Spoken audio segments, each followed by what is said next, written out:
नमस्कार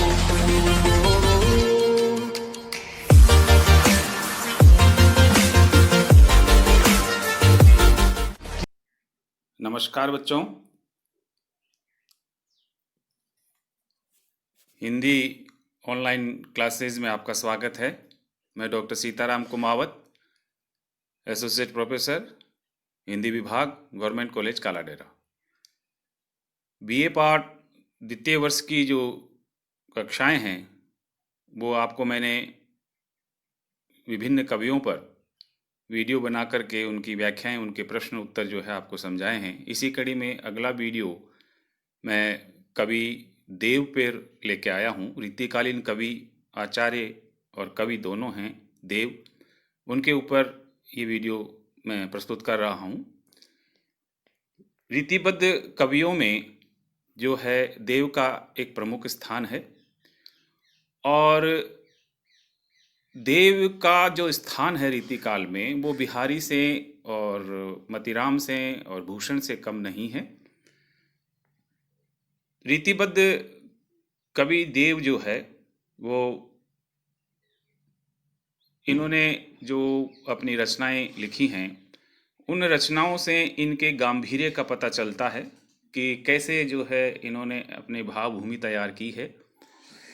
तो इनके काव्यों को जानने से पहले मैं आपको इनके जीवन परिचय और इनका जो रचना कर्म है उसके बारे में बता देता हूँ।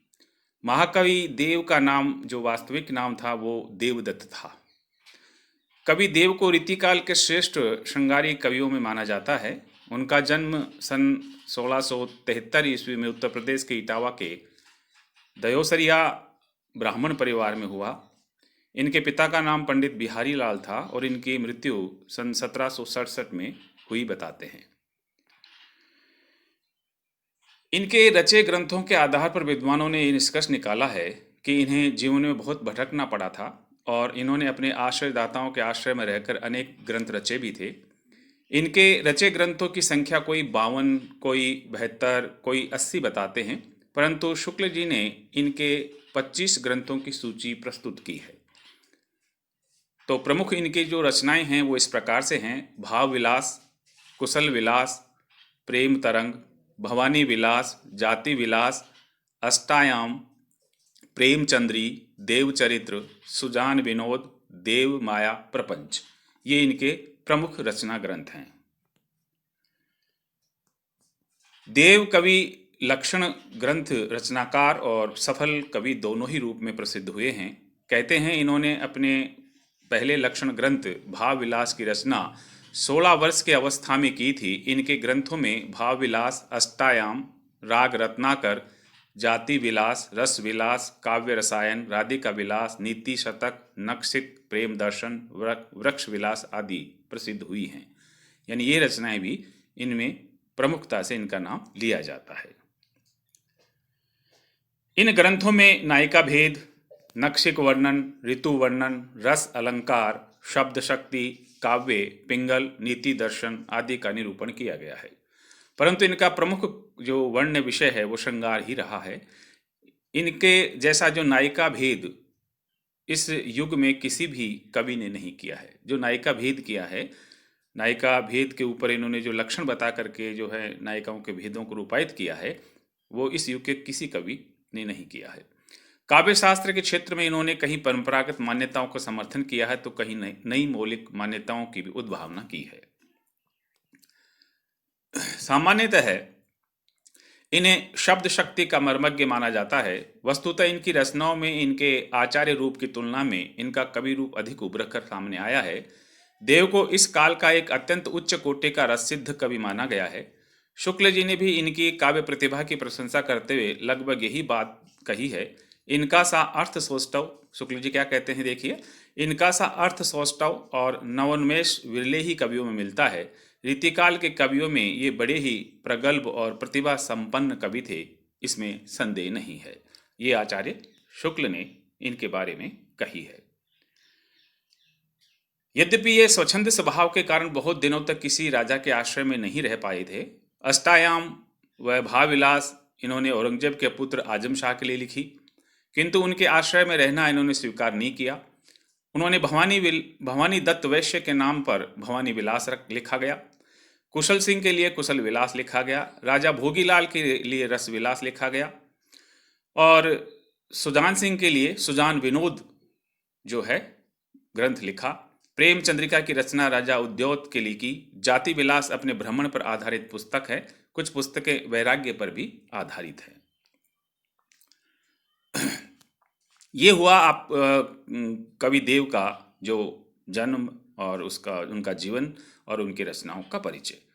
अब मैं आपको नमूने के रूप में देव के 2 पद जो है वो व्याख्या के लिए मैं आपको बताता हूँ। आपको किस प्रकार से व्याख्या करनी है, किस तरह से जो है आपको विशेष लिखना है। तो सबसे पहले आप पद को जो है 1 बार नहीं 2 बार पढ़िए और उसमें से जो भाव है, केंद्रीय भाव, उसको समझने की कोशिश कीजिए। और उसके बाद फिर आप उसकी जो व्याख्या है वो प्रसंग सहित, संदर्भ सहित करने की कोशिश करें। जाके न काम न क्रोध विरोध, लोभ छुवे नहीं क्षोभ को छाहों, मोह न जाहि रहे जग बाहिर, मोल जवाहिर ता अति चाहों, बानी पुनीत जो देव धुनि, रस आरद सारद के गुण गाओ, सील ससी सविता छविता, कविता ही रचे कविता है सराओ।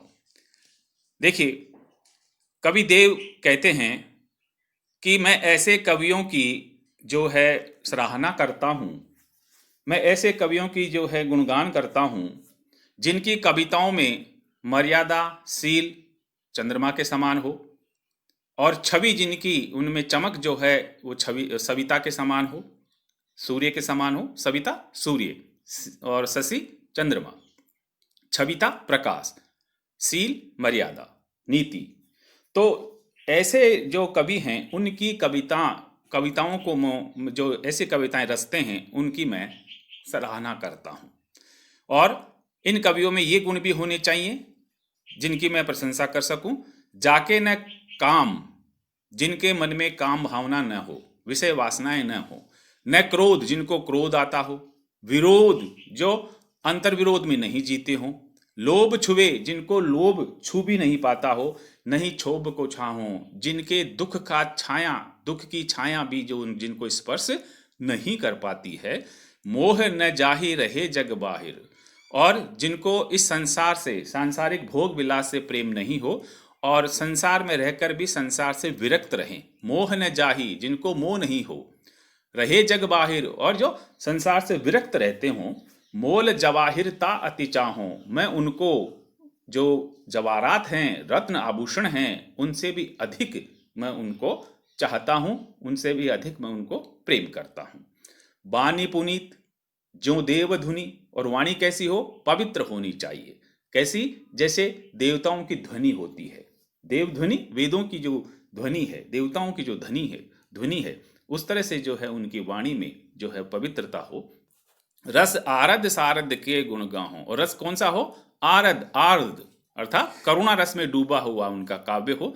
और सारद के गुण गाओं, और जो सारद सरिता सरस्वती माता, जो सरस्वती विद्या की देवी है, उनके गुण जिन कविताओं में जो है रचते हैं या गाते हैं, और जिनका स्वभाव कैसा हो, सील शशि, जो सील कैसी हो, मर्यादा कैसी हो, चंद्रमा के समान, और छविता और प्रकाश कैसा हो, उनमें द्युति कैसी हो, चमक कैसी हो, सविता सूर्य की तरह।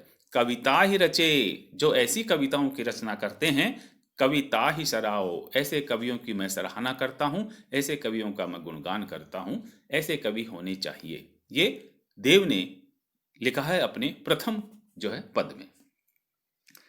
तो इसमें आप विशेष बता दीजिए। भाषा जो है ब्रजभाषा है, और इसमें देखिए, जाके न काम न क्रोध, काम विषय वासनाएं, क्रोध जो ज़्यादा क्रोध करते हों, और जिनको लोभ छू नहीं पाते हों, जिनको जो है उदासी जो है, दुख वो छू भी नहीं पाता हो, और जो संसार में रहते हुए संसार से विरक्त हो, ऐसे ऐसे कवियों की मैं सराहना करता हूँ। तो यहाँ पर जो है पवित्र बात कही गई है, नीति की बात कही गई है, और कविता कैसी होनी चाहिए, कवि कैसे होने चाहिए, ये बात भी इसमें बताई गई है। दूसरा पद देखिए, ये कृष्ण भक्ति का पद है। यहाँ जो है गोपी जो है वो कहती है, कोई कहो कुलटा कुलीन अकुलीन कहो, कोई कहो रंकिनी कलंकिनी कुनारी हो, कैसे परलोक नरलोक बरलोकन में, लीनी में अलोक लोक लीकन ते न्यारी हो। तन जाही मन जाही देव गुरुजन जाही, जीव क्यों न टारी जाही टेक टरत न टारी हो। वृंदावन वारी बनवारी के मुकुटवारी, पीत पटवारी वाही मूर्ति पे वारी हूँ। यानी मैं जो है वृंदावन में निवास करने वाले, वृंदावनवारी वृंदावन में निवास करने वाले श्री कृष्ण, बनवारी वन में विचरण करने वाले, मुकुटवारी और जो मुकुट वाला है, वारी जो मुकुट वाला है, और पीत पट वाला पीले वस्त्र धारण करने वाला है, उनकी जो सांवली मूर्ति है उन पे मैं न्योछावर होती हूँ। चाहे मुझे संसार, चाहे मुझे समाज, चाहे मुझे परिवार, चाहे कोई कुछ भी कहे, मुझे किसी बात की कोई चिंता नहीं है। ये गोपी कह रही है। कोई कहे कुलटा, कोई मुझे कुलटा कहे, कुल का नाश करने वाली कहे, कुलीन अकुलीन कहो, कोई मुझे मेरी बड़ाई करके कुलीन कहे, कोई अकुलीन कहे, कोई जो है नीचे कुल की कहे, कोई कहो रंकिनी, कोई भिखारनी कहो, रंकिनी भिखारनी, कोई भिखारनी कहो, कलंकिनी को नारी हो, कोई मुझे कलंकिनी बताए और कोई मुझे बुरी स्त्री के रूप में संबोधित करे, तो मुझे कोई फर्क नहीं पड़ता है। कैसे परलोक नरलोक बरलोकन में, मैंने कैसे परलोक स्वर्ग, नरलोक पृथ्वी, बरलोक दोनों में श्रेष्ठ, लीनी में अलोक लोकन ते लोक लीकन ते न्यारी हो, मैंने जो है सबसे अलग हट करके, इस लोक से परलोक से अलग हट करके मैंने एक अलौकिक लोक और लीक से हट करके मैंने अपनी जो है पसंद बनाई है। तन जाही मन जाही देव गुरुजन जाही, जिनको मैंने सर्वस्व जो है मान लिया है। तन जाही, तन जिनके ऊपर अर्पण है, मन जिनके ऊपर अर्पण है, देव मेरे वही हैं, गुरुजन मेरे वही हैं, क्यों न जाही टेक टेरत न टारी हो। तो ये जीव जो है उनकी टेक क्यों नहीं करेगा, जिनको सर्वस्व माना है, जिनको सब कुछ मैंने अर्पण किया है, मेरा मन, मेरा तन, मेरे गुरु, मेरे देव जो हैं श्री कृष्ण ही हैं, और मेरा जो जीव है वो उनको क्यों नहीं बार बार पुकारेगा। वही वृंदावनवारी, वही बनवारी, वही मुकुटवारे और पीले वस्त्र धारण करने वाले जो उनके सांवली मूर्त है, उन पे मैं न्योछावर होती हूँ। ये बात कह रही है गोपी दूसरी गोपियों को कि मुझे चाहे कोई कुछ भी कहे, कुलक्षणी कहे, कुलटा कहे, कुलीन कहे या कुलीन कहे, कोई भिखारणी कहे, कोई कलंकिनी कहे, लेकिन मैंने इस संसार से हट करके लोक और परलोक दोनों की जो लीक है, जो परंपरा है, उनसे हट करके मैंने एक अनोखा अलौकिक लोक बसाया है मेरे हृदय में, और वो है कौन? श्री कृष्ण का। और श्री कृष्ण की जो मूर्ति है, जो बनवारी कहलाते हैं, जो वृंदावन वाले कहलाते हैं, जो मुकुट वाले कहलाते हैं, जो पीले वस्त्र धारण करने वाले कहलाते हैं, पीठ पतवारी जो पीले वस्त्र धारण करने वाले कहलाते हैं, ऐसी जो मोहिनी मूर्ति है उनके ऊपर मैं वारी जाती हूँ। मुझे इस संसार की, इस समाज की कोई परवाह नहीं है, ये गोपी कहती है। तो इस तरह से आप इसकी व्याख्या करते रहिए। अगले वीडियो में मैं आपको फिर मिलूंगा। तब तक के लिए नमस्ते।